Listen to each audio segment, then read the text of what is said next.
ntabwo ducika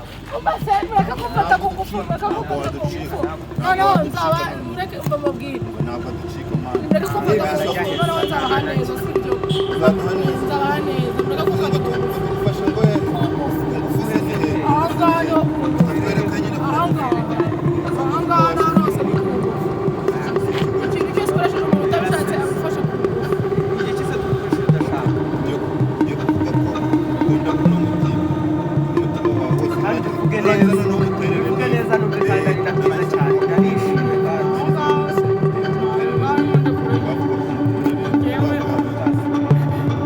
yewe nyirangazari nkunda uyu mutiba kandi nanamuterere umwiza nyine se sinumviye ngo nimvuge ngo yewe nkunda uyu mutipe kandi nanamuterere kandi umubwire ko ari neza ngaho mumubwira ngo ukingure ukamubwira ko wowe wowe yo mukubwiye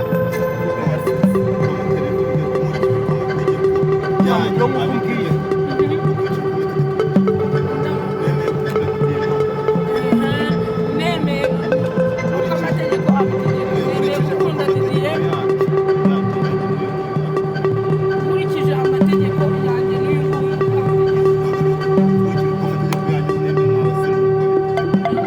nkurikije amategeko yanyu mwembi mwa basore mwe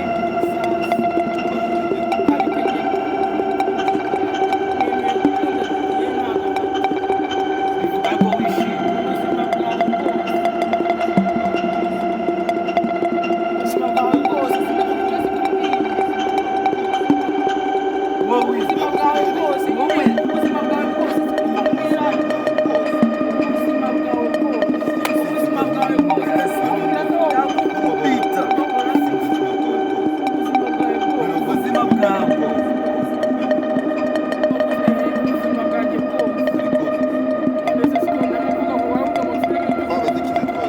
ugashaka kujya gukorana gatandatu cyangwa se twaba dukize cyangwa twaba dukennye yashaka ngo akajya abikora gatandatu ngo ni mu